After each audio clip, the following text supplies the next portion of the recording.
Dear bright people, Dimas di sini.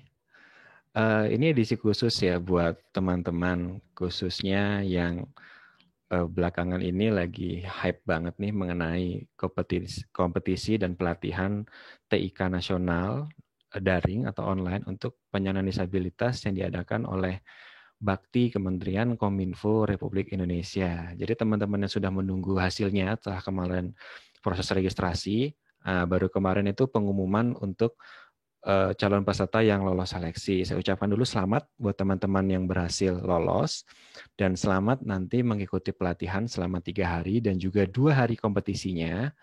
Dan di sini saya akan sedikit berbagi tips bagaimana agar sukses dan juga menang untuk yang mengikuti kompetisi TIK nanti. Saya sendiri untuk pelatihan dan kompetisi TIK daring untuk penyandang disabilitas di tahun 2020 ini, saya kemarin menjadi pengajar untuk di Training for Trainers atau pelatihan untuk para instruktur yang nanti akan mengajar di wilayah. Dan sebelumnya juga saya pernah pengalaman juga bekerja sama dengan Kominfo di tahun 2015, itu kita membantu untuk, waktu itu namanya masih kompetisi TIK nasional untuk penyandang disabilitas. Lalu 2016 ada Jambore, namanya Jambore TIK untuk penyandang disabilitas, dan di tahun 2017 juga Jambore TIK namanya, dan waktu itu kegiatannya diadakan secara offline. Jadi kita keliling ke beberapa kota untuk mengadakan pelatihan untuk teman-teman penyandang disabilitas dan juga diakhiri dengan ada kompetisinya. Nah, untuk tahun ini bagaimana strateginya? Bagaimana agar teman-teman bisa sukses dan juga untuk kompetisi bisa menang? Namun ini bukan bocoran, ini hanya berbagi tips agar teman-teman dapat berhasil semuanya. Oke, kita akan mulai tipsnya. So let's get started. Oh ya, jangan lupa buat teman-teman yang belum subscribe atau mengikuti channel ini bisa subscribe di channel Dimas P. Muharam dan juga aktifkan notifikasinya ya, sehingga nanti kalau ada video tutorial atau video sharing dan juga interview saya bersama teman-teman yang menginspirasi, itu teman-teman bisa langsung mendapatkan notifikasinya. Oke, nah untuk pelatihan dan kompetensi TIK tahun 2020 ini agak spesial karena dilaksanakan secara daring atau online karena memang kita sedang mengalami pandemi ya, semuanya pandemi COVID-19, virus corona itu yang ya dialami oleh semua negara di dunia ini. Jadi ini salah satu solusinya yang diadakan oleh Kementerian Kominfo untuk tetap bisa melayani masyarakat, khususnya penyandang disabilitas, untuk meningkatkan kapasitas teman-teman semuanya di bidang TIK atau di bidang IT, sekaligus juga mengadakan kompetisi gitu ya. Nah, untuk kali ini ada 4 cabang pelatihan dan juga lomba. Secara umum itu ada di Microsoft Excel, lalu ada e-commerce, lalu ada design, dan juga ada Google Form. Nah, untuk semua pelatihan itu bisa diikuti oleh semua penyandang disabilitas dari tunanetra atau disabilitas penglihatan, teman-teman tuli atau disabilitas pendengaran.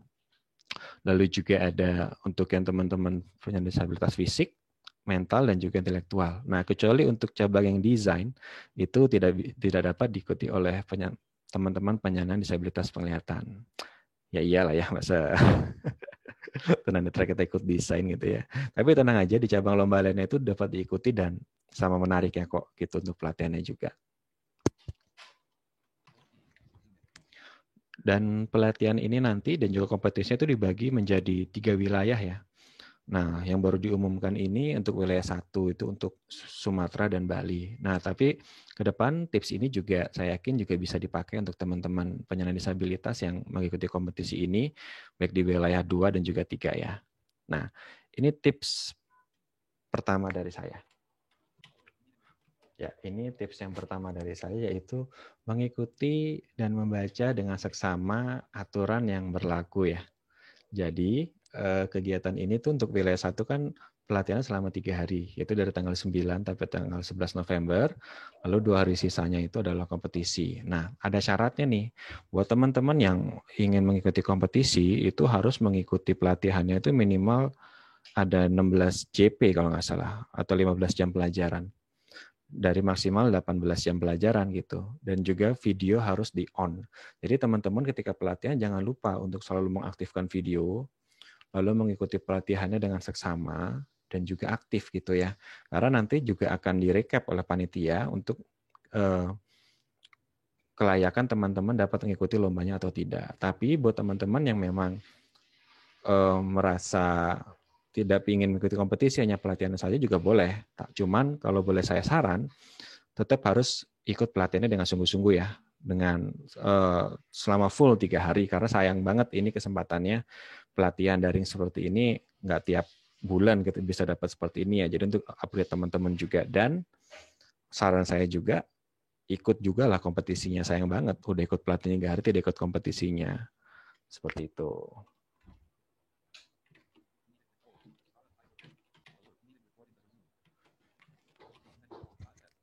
Nah, lalu untuk tips yang kedua, teman-teman ya, kedua adalah jangan menyerah atau kalah sebelum berkompetisi. Tadi sudah menyarankan ya, ketika teman-teman ikut pelatihan, jangan sampailah tidak ikut kompetisinya juga. Lalu ketika ikut kompetisi, itu tadi, ikut aja dulu. Jangan pernah merasa, wah kayaknya saing-saingannya udah pinter-pinter, jago-jago. Jangan pernah merasa seperti itu dulu ya. Ikut aja dulu, apapun hasilnya, menang atau kalah itu urusan belakang. Minimal ketika teman-teman ikut kompetisinya, itu teman-teman bisa mengukur seberapa jauh sih kemampuan teman-teman. Gitu ya. Dan namanya rezeki nggak ada yang tahu kan. Lumayan lah gitu kalau misalnya teman-teman bisa menang ya. Tapi yang penting dalam pikiran kita itu adalah jangan pernah merasa kalah dulu sebelum bertanding. Ikut aja dulu, toh ini gratis gitu ya. Dan kalau nggak salah itu di informasinya panitia juga akan menyediakan paket internet ya. Jadi nothing tulus lah, teman-teman hanya perlu untuk mengalokasikan waktu, lalu juga mendengarkan atau mengikuti pelatihannya dengan baik. Nanti ikut kompetisi, siapa tuh menang, wah, itu rezeki banget gitu ya. Jadi apalagi di era pandemi ini mungkin teman-teman banyak yang belajar dari rumah atau bekerja dari rumah. Lumayan lah kita bisa meningkatkan kapasitas sekaligus bisa berkompetisi dan pastinya bisa menjalani silaturahim ya, memperluas kenalan-kenalan kita dengan peserta dan juga pengajar yang lainnya.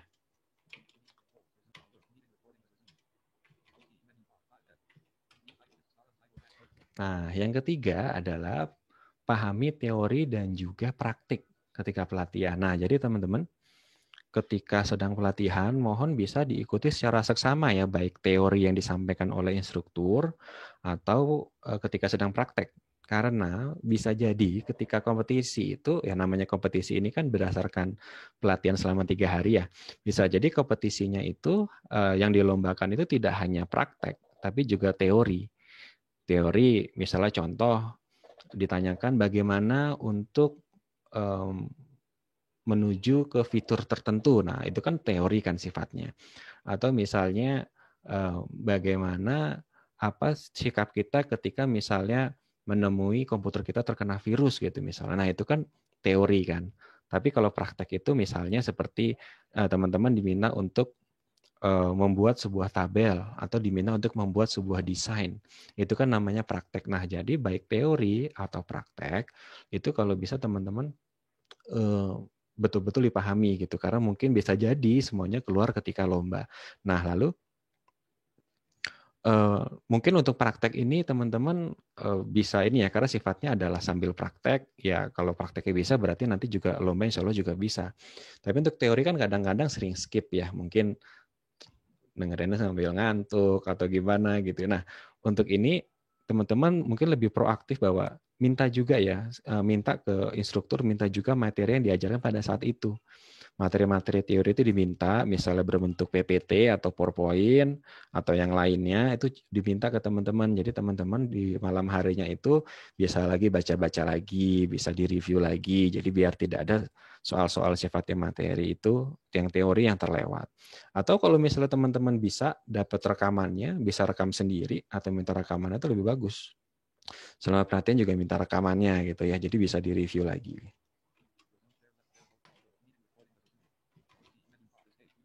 Nah, yang terakhir adalah percaya pada kemampuan diri sendiri ya. Nah, percaya pada kemampuan diri sendiri dan harus yakin bahwa teman-teman tuh bisa menang, bisa sukses di kompetisi ini. Tidak perlu jiper atau minder duluan dengan peserta yang lain atau merasa wah saya kan dari daerah terpencil nih, daerah provinsi yang jauh, pasti kalah lah sama teman-teman yang di Jawa atau di mana gitu ya. Nggak usah khawatir karena ini daring, semuanya sama-sama menggunakan koneksi internet juga gitu kan. Dan semuanya sama-sama berkompetisi, soalnya juga sama, jadi yakinlah dengan kemampuan diri sendiri. Dan lihat lagi bahwa keuntungan mengikuti kompetisi ini tidak hanya dari lombanya, dari hadiahnya saja kok, tapi ilmunya itu dan juga networking, jejaring teman-teman juga akan bertambah. Itu juga menjadi sebuah yang cukup worth it atau berharga lah untuk teman-teman sebagai peserta ya.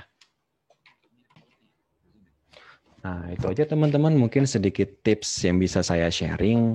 Saya mendoakan kesuksesan buat teman-teman semua, semoga pelatihannya lancar, koneksi teman-teman tidak ada hambatan ya, dan juga nanti ketika lomba diberikan ketenangan dan juga kepercayaan diri sehingga mendapatkan hasil yang terbaik.